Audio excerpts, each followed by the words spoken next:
McAllister.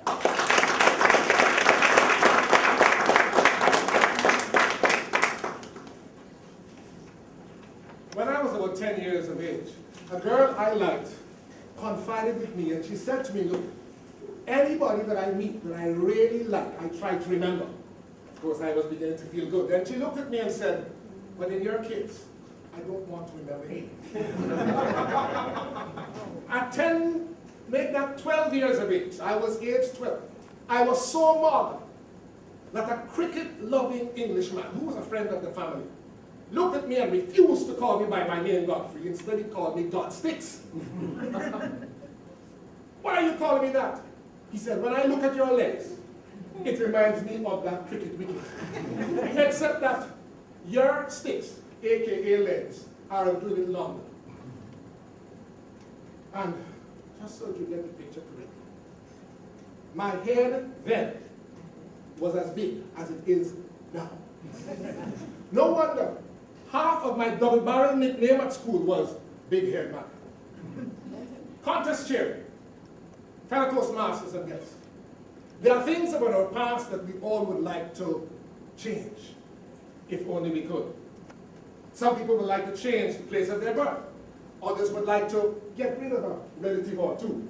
And in my case, I would have liked to change the size of my head. But you know something? We can't. So here are some suggestions. Why don't let us do the things that we can do? One, we can accept our past for what it is. Two, we can analyze our present, paying special attention to the weaknesses in our lives, but firmly focusing on the strong areas. And three, we can aspire to become the very best that God intends us to be. Wow, that sounds good, huh? Yeah. But when I was age 12, it was a totally different something. You see, when I was 12 years of age, I could easily have won the world championship for stuttering. And when I say stuttering, I mean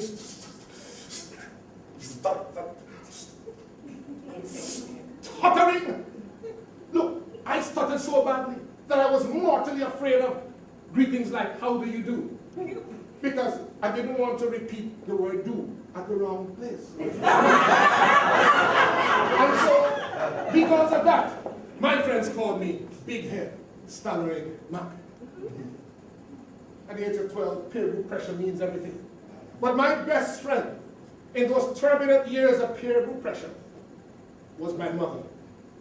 For she, like Jesus, looked beyond my faults and saw my need. But I was a normal boy. Oh yes, except for the big head and the maga leg and the stammering tongue. I was quite normal. And I wanted to have a girlfriend like any other boy. So it was on that fateful day after I celebrated my 14th birthday that I decided that enough was enough. I had to put an end to this. For the last 6 months, I'd invested all my time and emotions falling in love with Joy. Yes, on a few occasions we had exchanged a distant wave, but that's all. And I decided that now was the time. I attended Queen's College, and she attended Bishop's High School. Now, Queen's College and Bishop's High School were opposite sides of Middle Street.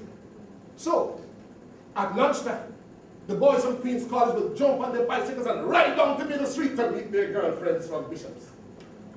And every month, I too would jump on my bicycle and ride down to Middle Street. But alas, for me, there was no one to meet. Then on that fateful day, I decided that I would get to Middle Street before anybody else. Joy was nowhere in sight. And all of a sudden, as I anticipated what was about to happen, I began to breathe heavily. My chest began to palpitate. I could feel my entire body being washed in cold sweat. Then I saw Joy in the distance coming with her friends. I let Joy and her friends pass by because I thought it was strategic for me to attack from the back. I rode up behind Joy, and all I wanted to say was, "Hello, Joy." But what I found myself saying was, bicycle. And before I could finish calling her name, Joy and her friends began to laugh. And they laughed and they laughed and they laughed so much that Joy and one of her friends almost fell off the bicycle. Then I heard a shrill sounding voice.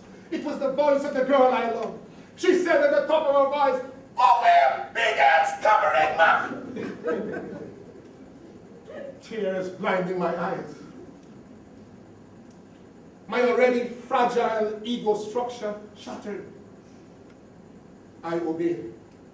That day I rode my bicycle home faster than I had ever done before. I crashed open my gate, threw my bicycle down, ran up the stairs to the top story of my 3-story house, barged into my bedroom, locked the door behind me, threw myself across the bed and cried and cried and cried and cried and cried myself to sleep.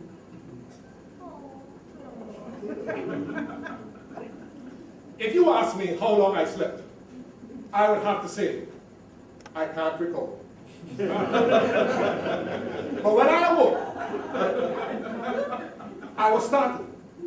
I had locked my bedroom door. But when I awoke, there was somebody in the bedroom there with me. Who do you think it was? Yeah, man, go and watch Mr. TV. I awoke in front of a full-size mirror, and for the first time, I came face to face with myself. As I stopped and stood and stared in unrelenting unbelief, slowly it dawned upon me that I wasn't handsome. And that was the turning point in my life. That was the time when I realized I accepted my past. I realized that I wasn't handsome. And then I decided to make the very best of what was left. At age 18, I stopped stammering.